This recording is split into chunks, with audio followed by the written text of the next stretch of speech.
गुरु प्यारी साध संगत जी, रूहानी मार्ग में आप सभी का स्वागत है जी। साध संगत जी, आज हम बात करेंगे कि हमें कभी भी हमारे कुल मालिक से कोई भी शिकायत नहीं करना चाहिए जी। क्यों? क्योंकि जो भी हमें मिला है वह हमारे नसीब से, हमारे कर्मों के कारण मिला है। चाहे वो सुख हो या दुख हो, हमें हमेशा खुश रहना चाहिए। क्यों? क्योंकि यह सब हमारे ही तो कर्मों का फल है। इसमें वो कुल मालिक कुछ भी नहीं करता। क्यों? क्योंकि वो तो परमपिता परमात्मा है और वहाँ कभी भी अपने बच्चों को दुख या सुख नहीं देना चाहता है जी। और बल्कि यह अवस्था देखकर तो वह बहुत दुखी होता है कि देखिए मेरे बच्चे कितने परेशान हो रहे हैं। वह तो चाहता है कि आप हमेशा खुश रहें। तो चलिए हम चलते अपनी वाणी की ओर। साध संगत जी, इस बात का हमेशा ध्यान रखें कि जब हम कोई कर्म करते हैं तो उसका परिणाम भी हमें अच्छी तरह से पता रहता है। क्यों? क्योंकि हम इंसान हैं और इंसान को इस परमपिता परमात्मा ने विवेक की ताकत दी है। उससे हम अंदाज़ा लगा सकते हैं कि हम जो कर्म करने जा रहे हैं या इसका परिणाम जो कि इसका फल है वह अच्छा होगा या बुरा। लेकिन यह जानने के बाद भी हम अपने कदम को पीछे नहीं हटाते कि इसका परिणाम बुरा होगा, और बल्कि हम उस कर्म को बड़ी ही लज्जत से करना प्रारंभ कर देते हैं जी। तो ध्यान रखिए कि जब हम गलत कर्म करने जाते हैं तो समय भी साथ देने लगता है।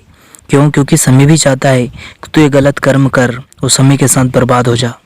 लेकिन ध्यान रखिए, अगर आप सत्संगी हैं, संत मत से जुड़े हैं, तो कुल मालिक एक बार नहीं 10 बार आपको संकेत देता है कि भाई संभल जा, मत करे ऐसे कर्म, क्योंकि इन कर्मों का परिणाम बड़ा ही दुखदायी होगा और तुझे हर श्वास की कीमत चुकानी पड़ेगी। साथ संगत जी, आप ध्यान रखिए, आप भी महसूस कर सकते हैं हर वक्त हमारा कुल मालिक हमारे साथ है। वह हर वक्त हमें संकेत देता रहता है कि भाई क्या तो तेरे लिए अच्छा है और क्या तेरे लिए बुरा है। लेकिन हम ही हैं, वो तो हमें संकेत करता लेकिन हम उसे महसूस भी नहीं करते भाई, हम उसका ख्याल भी नहीं करते और हम गलत रास्ते पर चल देते हैं। तो अब जब हम दुख पाते हैं तो शिकायत उस मालिक से करने बैठ जाते हैं। तो अब बताइए वहाँ उस कुल मालिक का क्या दोष है? हमें अगर दुख मिल रहा है तो ये हमारे कर्म है ना। जिस तरह की एक बच्चा स्कूल में गया और उसको एक शिक्षक ने बड़े ही अच्छे तरीक़ा से पढ़ाया जी। अब उसे पढ़ाकर घर के लिए होमवर्क दे दिया जी। अब बताइए वह घर गया और बस्ते को एक तरफ रख दिया और होमवर्क पर ध्यान नहीं दिया, और जब दूसरे दिन स्कूल गया तो उसे होमवर्क आता ही नहीं। अब मुझे बताइए आप कि इसमें उस शिक्षक का क्या कसूर? कमी किसकी है? उस बच्चे की। इसी तरह से आप जी ध्यान रखिए, अब उसका कर्ज कौन चुकाएगा? वह बच्चा ही। इसी तरह ये बात हम पे भी लागू होती है। वह कुल मालिक तो हर वक्त हमें अच्छी से हमें कार्य करने की प्रेरणा देते हैं और हमारे अंदर हमेशा मौजूद भी रहते हैं और हमें हर कर्म, बुरे कर्म से बचाते भी हैं। लेकिन हम ही हैं कि उसकी सिखाए रास्ते पे हम कभी चलते ही नहीं, हम उसको भूले बैठे हैं जी। तो साध संगत जी, वह कुल मालिक तो हर श्वास श्वास में, हर पल हमारे साथ है। कहीं भूले हैं तो हम, और यहाँ भूल एक दिन इतनी बड़ी बन जाएगी कि हमें इस माया जाल में फंसा कर रख लेगी जी।